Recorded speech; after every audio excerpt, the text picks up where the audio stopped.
paz do Senhor. Explicando a Bíblia comigo, Pastor Carlos.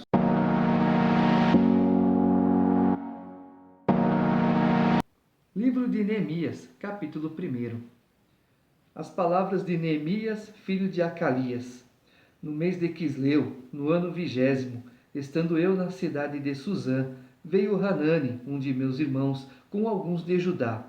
Então lhes perguntei pelos judeus que escaparam e que não foram levados para o exílio e acerca de Jerusalém. Disseram-me, os restantes que não foram levados para o exílio e se acham lá na província estão em grande miséria e desprezo. Os muros de Jerusalém estão derribados e as suas portas queimadas. Tendo eu ouvido estas palavras, assentei-me e chorei, e lamentei por alguns dias. E estive jejuando e orando perante o Deus dos céus. E disse, Senhor, Deus dos céus, Deus grande e temível, que guardas a aliança e a misericórdia para com aqueles que te amam e guardam os teus mandamentos. Estejam, pois, atentos os teus ouvidos e os teus olhos abertos para acudires à oração do teu servo, que hoje faço a tua presença, dia e noite, pelos filhos de Israel, teus servos, e faço confissão pelos pecados dos filhos de Israel, os quais temos cometido contra ti, pois eu e a casa de meu pai temos pecado, temos procedido de todo corruptamente contra ti, não temos guardado os mandamentos, nem os estatutos, nem os juízos que ordenaste a Moisés, teu servo. Lembra-te da palavra que ordenaste a Moisés, teu servo, dizendo, se transgredirdes, eu vos espalharei por entre os povos. Mas, se vos converterdes a mim, e guardardes os meus mandamentos, e os cumprirdes, então, ainda que os vossos rejeitados estejam pelas extremidades do céu, de lá os ajuntarei e os trarei para o lugar que tenho escolhido para ali fazer habitar o meu nome. Estes ainda são teus servos e o teu povo que resgataste com teu grande poder e com tua mão poderosa. Senhor, estejam, pois, atentos os teus ouvidos à oração do teu servo e a dos teus servos que se agradam de temer o teu nome. Concede que seja bem-sucedido hoje o teu servo e dá-lhe mercê perante este homem. Nesse tempo eu era copeiro do rei. Essa foi a primeira oração de Neemias. Capítulo 2. No mês de Nisã, no ano 20º do rei Artaxerxes, uma vez posto o vinho diante dele, eu o tomei para oferecer e lhe dei. Ora, eu nunca antes estivera triste diante dele. O rei me disse, por que está triste o teu rosto se não estás doente? Tem de ser tristeza de coração. Uma pequena brincadeira do rei. Neemias, você está apaixonado, hein? Então temi sobremaneira e lhe respondi, viva o rei para sempre. Como não me estaria triste o rosto se a cidade onde estão os sepulcros de meus pais está assolada e tem as portas consumidas pelo fogo? Disse-me o rei, que me pedes agora? Então orei ao Deus dos céus e disse ao rei, se é do agrado do rei e se o teu servo acha mercê em tua presença, peço-te que me envies a ajudar a cidade dos sepulcros de meus pais, para que eu a reedifique. Então o rei, estando a rainha assentada junto dele, me disse, quanto durará tua ausência? Quando voltarás? Aprouve ao rei enviar-me, e marquei certo prazo. E ainda disse ao rei, se ao rei parece bem, deem-se-me cartas para os governadores da além do Eufrates, para que me permitam passar e entrar em Judá, como também carta para Asaf, guarda das matas do rei, para que me dê madeira para as vigas das portas da cidadela do templo, para os muros da cidade e para a casa em que deverei alojar-me. E o rei mas deu, porque a boa mão do meu Deus era comigo. Então fui aos governadores da além do Eufrates e lhes entreguei as cartas do rei. Ora, o rei tinha enviado comigo oficiais do exército e cavaleiros. Aqui atrás, Deus era comigo. Por que era? Porque Neemias faleceu já. Se Neemias estivesse vivo, Deus é comigo. Então, Deus é conosco. Disto ficaram sabendo Sambalate, o horonita, e Tobias, o servo amonita, e muito lhes desagradou que alguém viesse a procurar o bem dos filhos de Israel. Ninguém quer teu bem, só o teu mal. Cheguei a Jerusalém, onde estive 3 dias. Então à noite me levantei e uns poucos homens comigo. Não declarei a ninguém o que o meu Deus me pusera no coração para eu fazer em Jerusalém. Não havia comigo animal algum, senão o que eu montava. Primeira coisa, não conte para ninguém os teus planos, só para Deus. Segunda coisa, ele montava um animal. Era um cavalo? Está especificando que era um cavalo? Normalmente se monta um cavalo, mas também um jumento. De noite saí pela porta do vale, para o lado da fonte do dragão e para a porta do monturo, e contemplei os muros de Jerusalém, que estavam assolados, cujas portas tinham sido consumidas pelo fogo. Passei à porta da fonte e ao açude do rei, mas não havia lugar por onde passasse o animal que eu montava.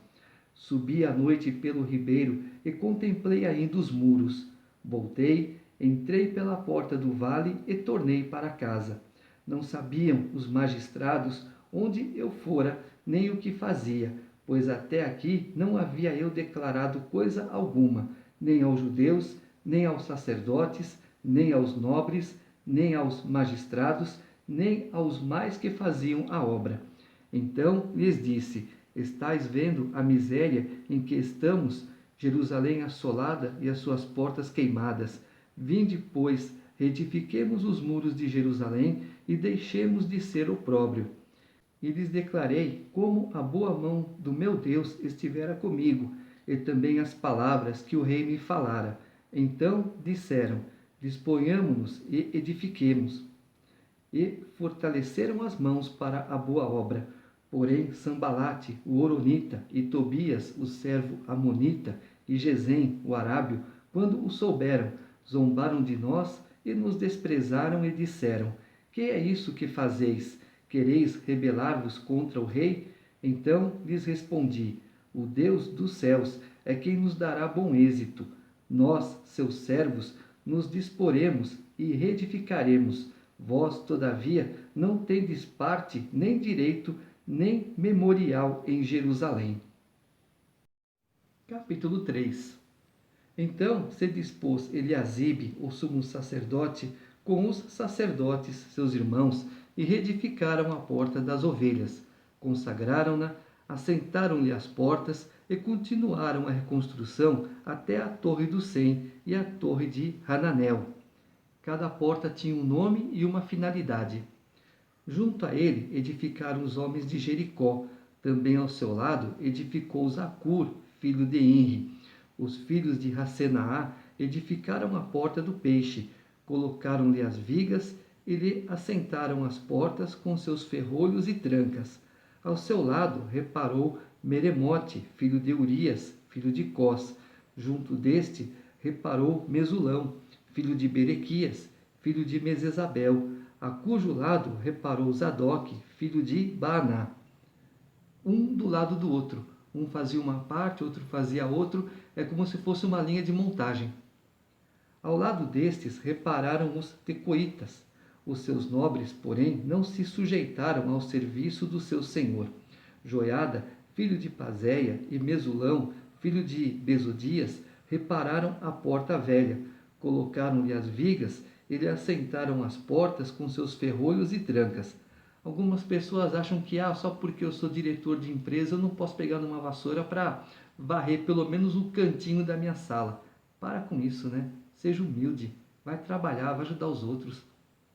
Junto deles trabalharam Melatias, Gibeonita e Jadom, Meronotita, homens de Gibeão e de Mispa, que pertenciam ao domínio do governador de além do Eufrates.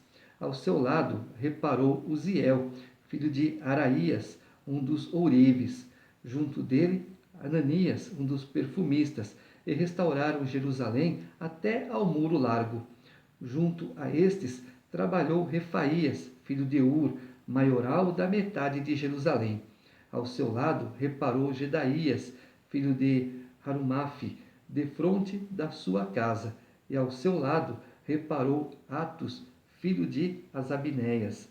A outra parte reparou Malquias, filho de Arim, e Assub, filho de Paate-Moabe, como também a torre dos fornos. Ao lado dele reparou Salum, filho de Aloés, maioral da outra meia parte de Jerusalém, ele e suas filhas. A porta do vale reparou-a Hanum e os moradores de Zanoa. Edificaram-na e lhe assentaram as portas com seus ferrolhos e trancas, e ainda 1000 côvados da muralha até a porta do monturo. Viu? O rapaz aqui estava ajudando na reconstrução com as suas filhas. A porta do monturo reparou-a Malquias, filho de Recabe, maioral do distrito de Bet-Raquerem. Ele a edificou, ele assentou as portas com seus ferrolhos e trancas. A porta da fonte reparou-a Salum, filho de Col-Rosé, maioral do distrito de Mispa. Ele a edificou e a cobriu, ele assentou as portas com seus ferrolhos e trancas, e ainda o muro do açude de Selá, junto ao jardim do rei, até aos degraus que descem da cidade de Davi. Depois dele, reparou Neemias, filho de Asbuque, maioral da metade do distrito de Bet-Zur, até defronte dos sepulcros de Davi, até ao açude artificial e até a casa dos heróis. Depois dele, repararam os levitas, Reum, filho de Bani, e ao seu lado Asabias, maioral da metade do distrito de Keila. Depois dele, repararam seus irmãos, Bavai, filho de Anedade, maioral da metade do distrito de Keila. E ao seu lado reparou Ezer, filho de Jesua, maioral de Mispa. Outra parte defronte da subida para a casa das armas, no ângulo do muro. Depois dele, reparou com grande ardor Baruque, filho de Zabai, outra porção, desde o ângulo do muro até a porta da casa de Eliasibe, o sumo sacerdote. Depois dele, reparou Meremote, filho de Urias, filho de Cós, outra porção, desde a porta da casa de Eliasibe até a extremidade da casa de Eliasibe. Depois dele, repararam os sacerdotes que habitavam na campina. Depois repararam Benjamim e Assub, defronte da sua casa. Depois deles, reparou Azarias, filho de Maazéias, filho de Ananias, junto à sua casa. Depois dele, reparou Binui, filho de Henadade, outra porção, desde a casa de Azarias até ao ângulo e até a esquina. Palau, filho de Uzai, reparou defronte do ângulo e da torre que sai da casa real superior, que está junto ao pátio do cárcere. Depois dele, reparou Pedalias, filho de Parós, e os servos do templo que habitavam em Ofel, até defronte da porta das águas para o oriente e até a torre alta. Depois repararam os tecoitas, outra porção, defronte da torre grande e alta, e até ao muro de Ofel. Para cima da porta dos cavalos, repararam os sacerdotes, cada um defronte da sua casa. Depois deles, reparou Zadok, filho de Imer, defronte da sua casa, e depois dele Semaías, filho de Secanias, guarda da porta oriental. Depois dele, reparou Ananias, filho de Selemias, e Arum, o sexto filho de Salaf, outra porção. Depois deles, reparou Mesulão, filho de Berequias, defronte da sua morada. Depois dele, reparou Malquias, filho de Orives, até a casa dos servos do templo e dos mercadores, defronte da porta da guarda, até ao eirado da esquina.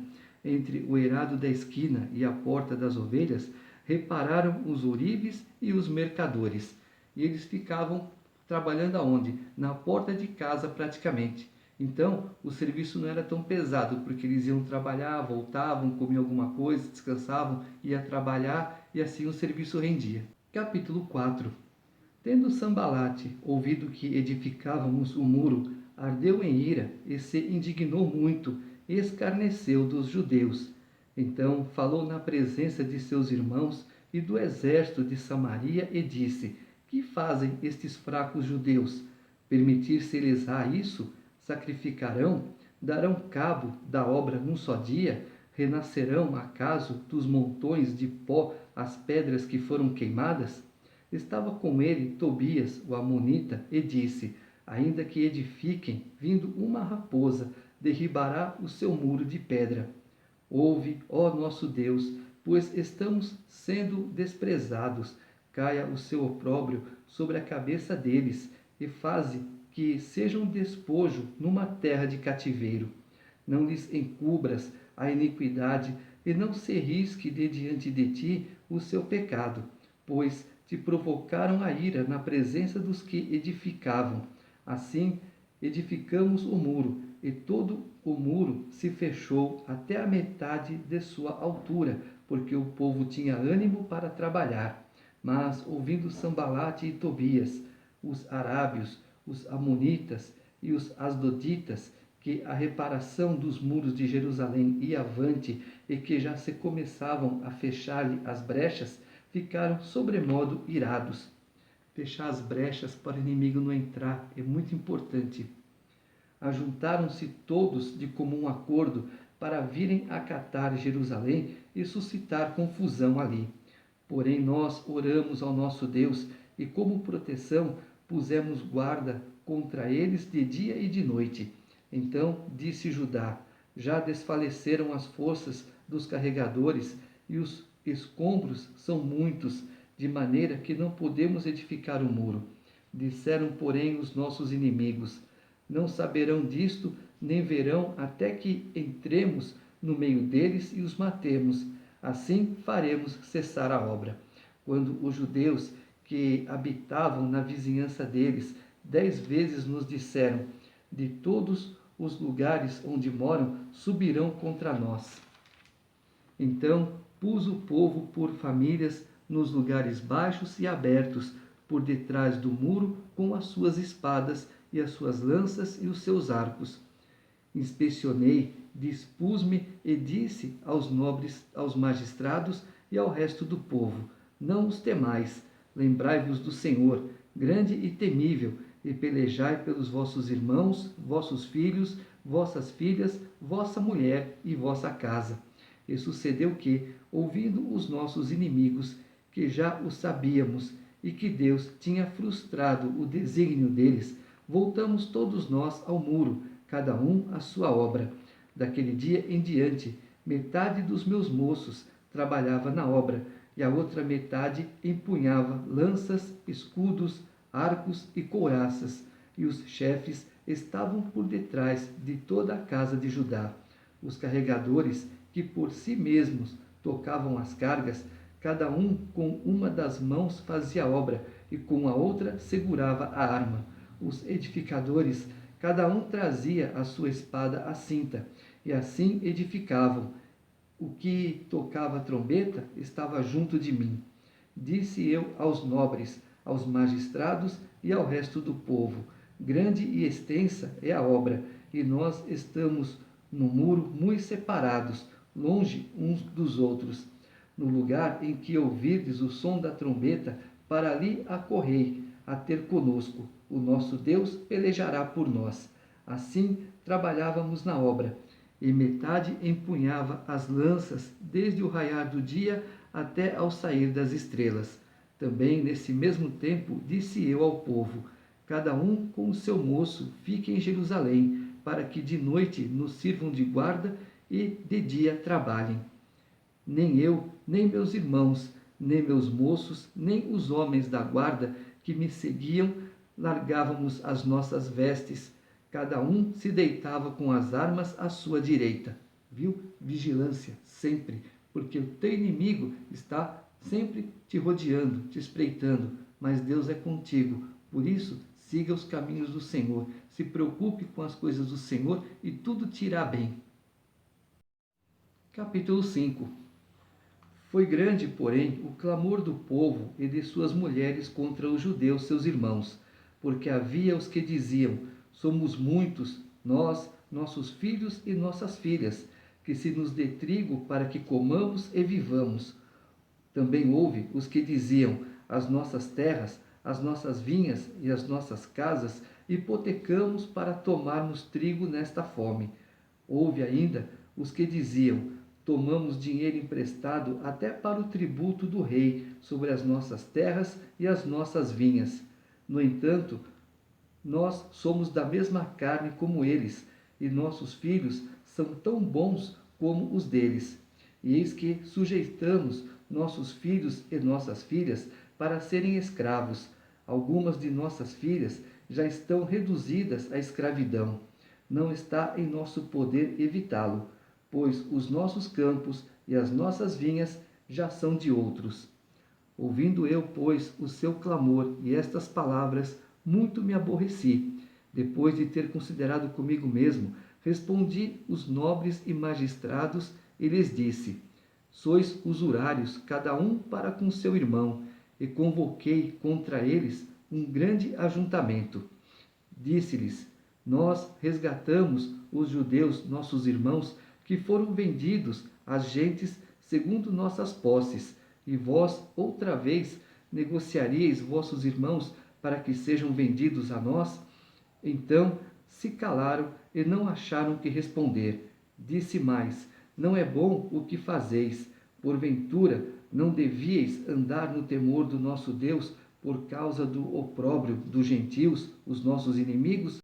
Também eu, meus irmãos e meus moços, lhes demos dinheiro emprestado e trigo, demos de mão a esse empréstimo. Restitui-lhes hoje, vos peço, as suas terras, as suas vinhas, os seus olivais e as suas casas, como também o 100º do dinheiro do trigo, do vinho e do azeite que exigistes deles. Então responderam: restituir-lhes-emos e nada lhes pediremos, faremos assim como dizes.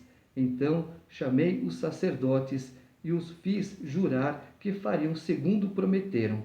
Também sacudi o meu regaço e disse: assim o faça Deus, sacuda de sua casa e de seu trabalho a todo homem que não cumprir esta promessa, seja sacudido e despojado. E toda a congregação respondeu amém, e louvaram o Senhor, e o povo fez segundo a sua promessa. Também, desde o dia em que fui nomeado seu governador na terra de Judá, desde o 20º ano até ao 32º ano do rei Artaxerxes, 12 anos, nem eu, nem meus irmãos comemos o pão devido ao governador. Mas os primeiros governadores que foram antes de mim oprimiram o povo e lhe tomaram pão e vinho, além de 40 siclos de prata. Até os seus moços dominavam sobre o povo. Porém, eu assim não fiz por causa do temor de Deus. É o que tem muita gente por aí, né? Se achando que é dono do mundo, que é Deus, e você tem que me dar para Deus abençoar. Não é assim não. Tomar cuidado com esses mercenários, viu? Antes também, na obra deste muro, fiz reparação, e terra nenhuma compramos, e todos os meus moços se ajuntaram ali para a obra. Também 150 homens dos judeus e dos magistrados, e os que vinham a nós, dentre as gentes que estavam ao nosso redor, eram meus hóspedes. O que se preparava para cada dia era um boi e 6 ovelhas escolhidas. Também, à minha custa, eram preparadas aves, e de 10 em 10 dias, muito vinho de todas as espécies. Nem por isso exigi o pão devido ao governador, porquanto a servidão deste povo era grande. Lembra-te de mim para meu bem, ó meu Deus, e de tudo quanto fiz a este povo. E Deus lembra, tudo que você faz de bom para alguém, um dia vai ter uma recompensa. Você não precisa nem pedir, ela vem.